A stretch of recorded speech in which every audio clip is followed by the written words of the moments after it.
Good morning students. आज हम micro economics में iso cost line iso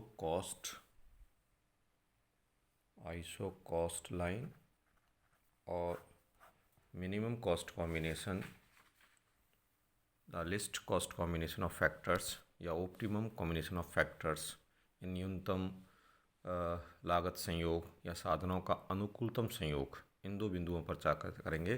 first iso point और दूसरा है ऑप्टिमम कॉम्बिनेशन ऑफ फैक्टर्स, और इसी को हम कह सकते हैं the least cost combination of factors, यानी साधनों का अनुकूलतम संयोग अथवा साधनों का न्यूनतम लागत संयोग, दोनों एक ही बात है। इन बिंदुओं पर चर्चा करेंगे। सबसे पहले हम लेते हैं आइसो कॉस्ट लाइन होती क्या है। तो विद्यार्थियों, जिसे हम हिंदी में कह सकते हैं समलागत रेखा। क्योंकि समलागत रेखा और आइसो क्वांट कर्व, जिनकी हमने पहले चर्चा की कल और परसों के वीडियो में, तो उन दोनों वक्रों यानी आइसो क्वांट और आइसो कॉस्ट लाइन के द्वारा ही हम ऑप्टिमम कॉम्बिनेशन ऑफ फैक्टर्स और the least cost of combinations जो है, इनको प्राप्त कर सकते हैं। तो आइसो क्वांट कर्व की हमने अपने पूर्व की वीडियो में चर्चा की। आज हम आइसो कॉस्ट कर्व के बारे में लेना चाहते हैं। तो यह जो समलागत रेखा है, वह समलागत रेखा जिसे हम कह सकते हैं कि उपभोग में कीमत, जब हमने यूटिलिटी एनालिसिस पढ़ा था, जिसमें बताया था जो इंडिफरेंस कर्व के अधिकतम उपभोग की संतुष्टि की स्थिति में, तो वहाँ पर इसी रेखा को कीमत रेखा या बजट लाइन कहते थे। और प्रोडक्शन साइड में यह आइसो कॉस्ट कर्व लाइन कहलाती है। यह उन संयोगों को दर्शाती है कि एक फर्म एक दिए हुए लागत परिव्यय या खर्च और साधनों की दी हुई कीमतों को खरीद सकती है। कि मान लेते हैं कि एक फर्म के पास दो साधन हैं और एक्स और वाई जो दो साधन हैं, इनकी यदि परिव्यय खर्च करने के लिए एम इनकम दी गई है, तो एम इनकम के द्वारा या एम इनकम के तहत वे कितनी मात्रा एक्स की और कितनी मात्रा वाई साधन की खरीद सकते हैं, इसको यह आइसो कॉस्ट रेखा दर्शाती है।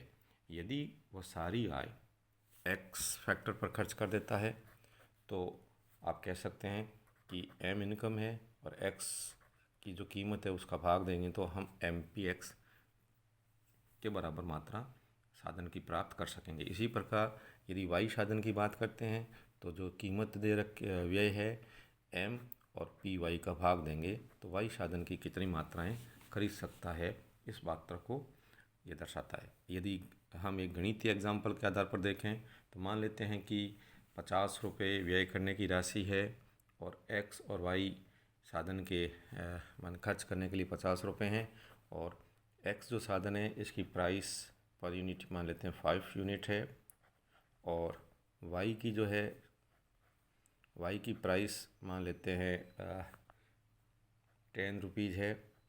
तो ऐसी स्थिति में आप 50/5 10 और 50/10 = 5, यानी x की 10 इकाई और y की 5 इकाई प्राप्त होगी। इसे हम एक कर्व यानी इससे द्वारा भी दर्शा सकते, रेखा चित्र के द्वारा। जैसे ये आइसो कॉस्ट लाइन है, यहाँ पर x साधन की मात्रा दे रखी है, x साधन, और यहाँ दे रखी है y साधन, और p और t इसके बीच में हम ले सकते हैं, मान लेते हैं 2, 4, 6, 8 और 10, और इधर भी हम ले सकते हैं, मान लेते हैं 1, 2, जैसा कि वहाँ अपन ने गणितीय उदाहरण में लिखा 4, 5। तो यदि जो उत्पादक है वह अपनी सारी आय जो है वाई पर खर्च करता है तो वाई के ओपी साधन खरीद पाएंगे, इकाइयाँ खरीद पाएगा। और यदि सारी की सारी आय यदि वह एक्स पर खर्च कर देता है तो ओ टी इकाई एक्स की ले पाएगा। इस प्रकार का ये वाक्य दर्शाता है। और कुछ एक्स पर खर्च करे कुछ वाई पर खर्च करे तो ऐसी स्थिति में इस रेखा के किसी भी बिंदु को प्राप्त कर सकते हैं। लेकिन इससे ऊपर का कोई बिंदु मान लेते हैं, ये एच बिंदु है। यह एच बिंदु दी हुए लागत परिव्यय से परे है, अतः उत्पादक से प्राप्त नहीं कर सकता है। और इसके नीचे जो बिंदु होते हैं उसको भी उत्पादक प्राप्त नहीं करना चाहेगा, क्योंकि अधिक से अधिक उत्पादन के लिए वह चाहेगा कि अपनी दी हुई आय को खर्च करे। इस प्रकार इस रेखा का जो ढाल होता है वो ढाल आप कर सकते हैं, जो हम ऊंचाई बटा आधार लेते हैं तो ओ पी बटा ओ टी इसका ढाल हो जाएगा। ओ पी क्या है? ओ पी है दी गई आय में पी वाई का भाग, और ओ टी क्या है? दी हुई आय में या व्यय की जो है उसमें एक्स का भाग। तो इस प्रकार आप कह सकते हैं कि समलागत रेखा का ढाल जो है isocost, slope of isocost line M P Y बटा एम पी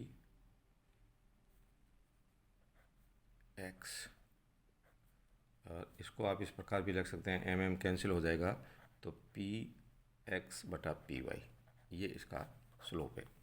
तो इस प्रकार हमने समलागत रेखा के बारे में आपको समझाया कि समलागत रेखा जो उत्पादक के लिए दिए गए व्यय और साधनों की कीमत, दो बातें ध्यान रखना, एक तो कितना व्यय निर्धारित है और दूसरा साधनों की कीमतें क्या है, साधनों की कीमतें। इन दो बातों को ध्यान में रखते हुए हम इसकी व्याख्या कर सकते हैं कि इन दो चीज़ों के दिए के आधार पर हम कह सकते हैं कि वो कितना एक्स पर खर्च करेगा, कितना वाई पर खर्च करेगा। अब हम दूसरा बिंदु ले रहे हैं, वह है साधनों का अनुकूलतम संयोग। साधनों का अनुकूलतम संयोग, इसके अंतर्गत विद्यार्थियों आप समझने का प्रयास करें कि एक उत्पादक होता है, वो समोत्पत्ति और समलागत रेखाओं के उन संयोगों को चुनना चाहता है जहां समलागत रेखा समोत्पत्ति वक्र को स्पर्श करती है, और वही बिंदु, स्पर्श वाला बिंदु ही उत्पादक के लिए अनुकूलतम साधक संयोग या आप कह सकते हैं न्यूनतम लागत संयोग होगा। कौन सा बिंदु? जहां आइसोकॉस्ट लाइन आइसोक्वांट कर्व को टेंजेंट करती है, स्पर्श करती है। जैसे इस रेखा चित्र के द्वारा हम इस बात को समझ सकते हैं कि मान लेते हैं ये ओ पी और ओ टी साधन दे रखा है, साधन एक्स या श्रम दे रखा है, श्रम को हम एक्स मान लेते हैं। यहाँ हम ले लेते हैं साधन पूंजी, जिसको आप वाई ले सकते हैं। तो यह जो आइसोक्वांट कॉस्ट लाइन है पीटी, इसका मान लेते हैं ये स्पर्श बिंदु है। यह आपका हुआ समोत्पत्ति वक्र I1 जो इसको Q बिंदु पर स्पर्श करती है, Q1 बिंदु पर। अब इससे मान लेते हैं ये बिंदु जो कॉस्ट कर्व पर जो आए हुए हैं, आइसो कॉस्ट पर आए हुए थे के और एल, ये इससे नीचे भी है समोत्पत्ति वक्र से और इसको टेंजेंट नहीं करते हैं, अतः उत्पादक है इन बिंदुओं का प्राप्त नहीं करेगा। और इस पर स्थित कोई भी बिंदु, जैसे ये मान लेते हैं जे बिंदु आइसो क्वांट कर समोत्पत्ति वक्र पर तो है, लेकिन यह बिंदु समलागत रेखा से परे है, यानी उत्पादक के सामर्थ्य से परे है, अतः इस बिंदु को भी वो प्राप्त नहीं करना चाहेगा। तो केवल Q1 बिंदु है वही न्यूनतम लागत संयोग या अनुकूलतम साधनों के संयोग को दर्शाता है।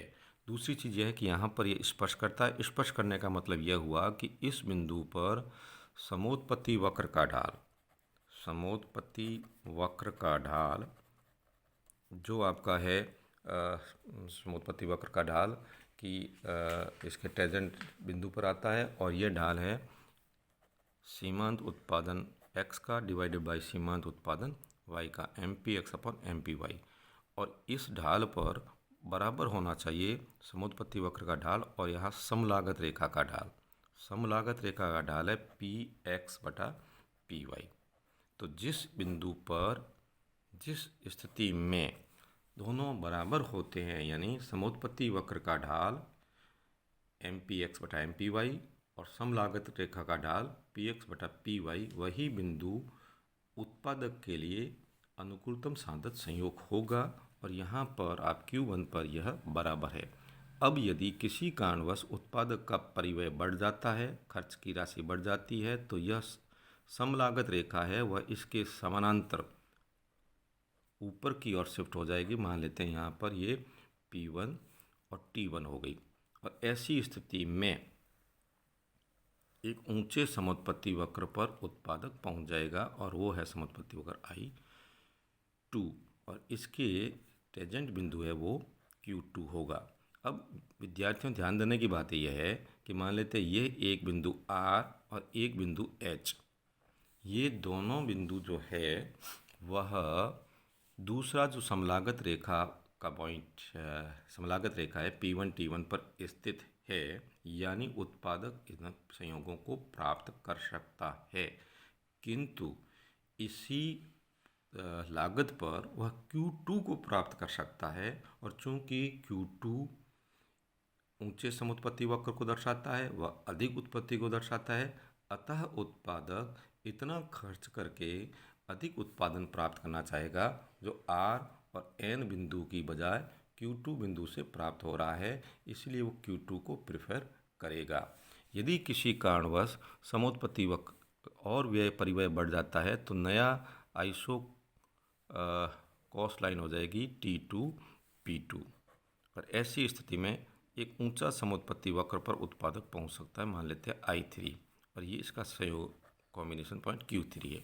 तो न्यूनतम लागत संयोगों के अंतर्गत हमने बताया कि किस प्रकार यदि लागत परिव्यय बढ़ता है तो उत्पादक एक ऊंचे समुत्पत्ति वक्र पर पहुंच सकता है और उत्पादक का अनुकूलतम संयोग वहीं होता है जहां पर आइसोक्वांट और आइसोकॉस्ट कर्व एक दूसरे को टच करते हैं, टेंजेंट होते हैं और दोनों का ढाल वहाँ पर बराबर होता है। अब एक बात और बताना चाहता हूँ कि ये जो विभिन्न संयोग है, जो अनुकूलतम साधन संयोग या न्यूनतम लागत संयोग है, यदि इन बिंदुओं को जोड़ दिया जाता है तो ये एक रेखा कहलाती है। वह रेखा है विस्तार पथ रेखा, फर्म का विस्तार पथ है। और यह फर्म का विस्तार पथ जो, या इसे हम पैमाने की रेखा भी कह सकते हैं, फर्म इस पर आगे बढ़ती जाएगी क्योंकि इसी पर उसे न्यूनतम लागत के विभिन्न संयोग मिलते हैं। किस पर? Q1, यानी हम इसको अपने नाम दे सकते हैं MN रेखा है, यह विस्तार पथ है और यही न्यूनतम लागत संयोगों को बताती है। फर्म का विस्तार पत्र कई प्रकार की आकृतियाँ ग्रहण कर सकता है। इसकी आकृति पर साधनों की सापेक्ष कीमत और समुत्पत्ति वक्रों की आकृति का प्रभाव पड़ता है।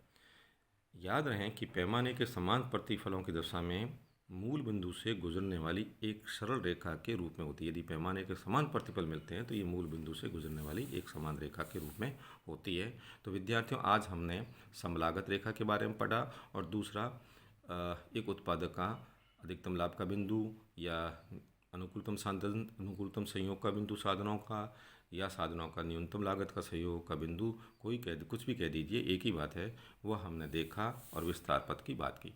धन्यवाद। अगले वीडियो में हम और आपको माइक्रो इकोनॉमिक्स संबंधित जानकारी देंगे।